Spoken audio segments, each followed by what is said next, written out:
Puji Tuhan, haleluya. Salam sejahtera dalam kasih Tuhan kita Yesus Kristus. Kembali lagi kita bertemu dalam Renungan Saat Teduh GPDI Mahanaim Tegal. Sebelum kita mendengarkan firman Tuhan, mari kita bersatu dalam doa, kita berdoa. Bapa yang baik, kami bersyukur untuk kesempatan yang Engkau berikan bagi kami.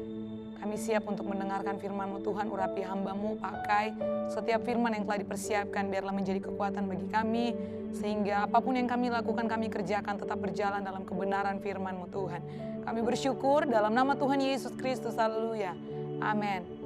Puji Tuhan, jemaat yang dikasihi oleh Tuhan, hari ini saya akan menyampaikan kebenaran firman Tuhan dengan tema mengasihi dengan kualitas Allah. Mari sama-sama kita melihat kebenaran firman Tuhan dalam 1 Yohanes pasal 3.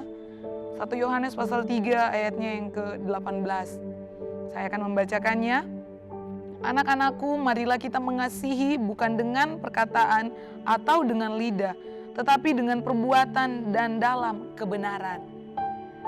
Firman Tuhan datang bagi kita bahwa ketika kita mengasihi, marilah kita mengasihi dengan kasih menurut kualitas dari Allah. Bagaimana kita mengasihi manusia, mengasihi sesama kita dengan kualitas Allah. Yang menjadi pertanyaan, bagaimana kita mau mengasihi dengan kasih Allah, sedangkan kita manusia sering melakukan hal-hal yang menyakiti hati Tuhan. Seringkali kita jatuh dalam dosa, dan untuk memiliki kasih, mengasihi dengan kualitas Allah, kita perlu menyadari bahwa kehidupan kita ini manusia tidak pernah terlepas dari yang namanya dosa. Ada banyak hal yang seringkali kita lakukan menyakiti hati Tuhan. Namun kenapa firman Tuhan hari ini datang kepada kita mengajarkan bahwa mengasihi dengan kualitas Allah. Apa yang menjadi kualitas Allah? Bagaimana kita mau melakukan kasih dengan kualitas Allah sedangkan kehidupan kita sendiri secara manusia kita tidaklah sempurna.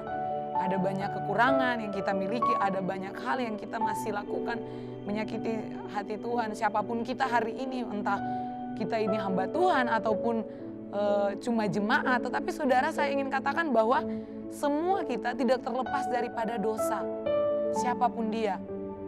Itu sebabnya untuk menerapkan kasih Allah ini dalam setiap kehidupan kita, dibutuhkan yang namanya adalah kesungguhan hati dalam mengikut Yesus, dalam mengikut Tuhan. Dibutuhkan yaitu adalah komitmen. Ketika kita mengikut Tuhan, mari mengambil komitmen yang benar untuk berjalan dalam kebenaran sesuai dengan kehendak Tuhan.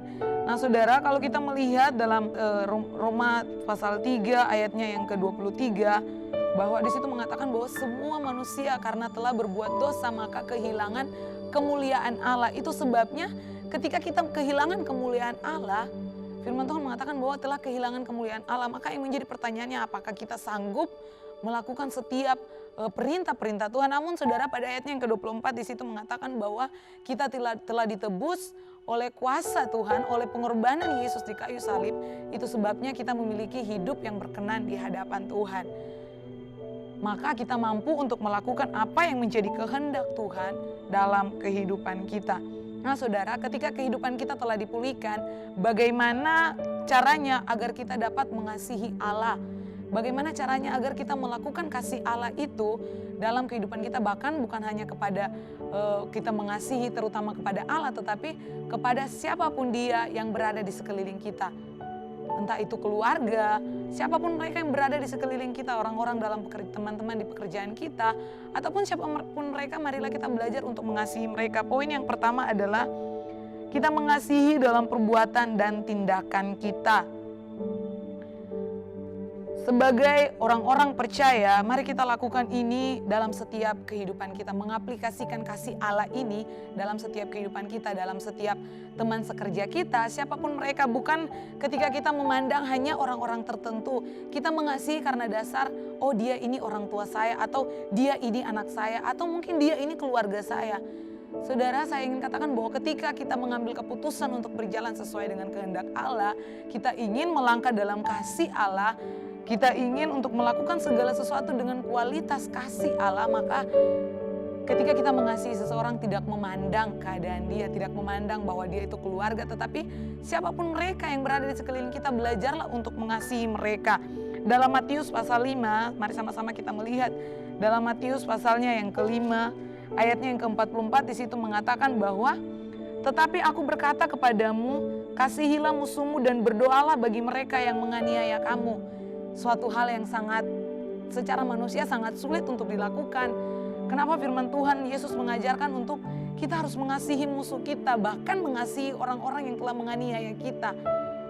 Kalau mau dipikir secara logika, tidak mungkin kita mau melakukan hal ini, tetapi saudara, yang memberikan kemampuan bagi kita untuk melakukan semua ini adalah Allah. Yesus yang akan memberikan kekuatan bagi kita untuk melakukan kasih-Nya. Mengasihi dalam kualitas kasih Allah sangat luar biasa, saudara. Bagaimana ketika kita mengingat pengorbanan Yesus karena mengasihi kita, Dia rela berkorban di atas kayu salib untuk menebus kita. Untuk menebus kita, melayakkan sehingga kehidupan kita hari ini boleh berkenan di hadapan Tuhan. Itu sebabnya saudara, kasih yang Allah telah ajarkan kepada kita, mari kita lakukan itu dalam kehidupan kita sehari-hari. Sehingga saudara dapat melihat bahwa benar-benar ada karakter Kristus, ada kasih Kristus itu yang senantiasa dikerjakan dalam kehidupan kita. Puji Tuhan. Dan bagian yang kedua adalah mengasihi dalam kebenaran. Kalau kita melihat pada ayat pokok kita di situ mengatakan bahwa anak-anakku, marilah kita mengasihi bukan dengan perkataan atau dengan lidah, tetapi dengan perbuatan dan dalam kebenaran. Kita mengasihi dalam kebenaran, sebab Dia Allah mengasihi kita terlebih dahulu. Dia mengasihi walaupun seringkali kita menyakiti hati Tuhan. Seringkali banyak hal yang kita lakukan membuat sehingga kalau seandainya Tuhan itu manusia, bisa saja Tuhan meninggalkan kita. Tetapi saudara, Dia Allah penuh dengan kasih. Itu sebabnya firman Tuhan mengatakan bahwa Allah itu kasih. Dia adalah kasih, itu sebabnya Dia mengasihi kita. Nah saudara, mari setiap kebenaran firman Tuhan yang telah kita dengar hari ini, apapun itu masalah kita, entah orang-orang yang pernah menyakiti kita, belajarlah untuk mengasihi mereka, mengampuni, melakukan yang terbaik bagi mereka, karena ingat bahwa Yesus terlebih dahulu melakukan yang terbaik dalam kehidupan kita. Kasih yang kita lakukan bukan hanya kepada orang-orang tertentu. Yang menjadi kesimpulannya adalah kasih yang kita lakukan jangan hanya ditujukan kepada orang-orang tertentu, tetapi kasih yang kita lakukan, mari lakukan kepada semua orang yang berada di lingkungan kita. Tebarkan kasih Allah dalam kehidupanmu, maka percaya bahwa Dia Allah yang setia memperhatikan kehidupan kita. Puji Tuhan, kebenaran firman Tuhan saya tibakan sampai di sini. Mari kita bersatu dalam doa, kita berdoa. Bapa yang baik, terima kasih untuk setiap kebenaran firman-Mu yang telah Engkau sampaikan bagi kami. Kami percaya Tuhan bahwa setiap firman ini boleh kami lakukan. Roh Kudus mampukan kami untuk mempraktekkan firman ini dalam kehidupan kami sehari-hari. Ajarilah kami untuk terus memiliki kasih Allah itu, sehingga kemanapun kami pergi dan berada, kami menjadi teladan, kami menjadi contoh. Terima kasih Tuhan, kami bersyukur hanya di dalam nama Tuhan Yesus Kristus kami berdoa. Haleluya, amin.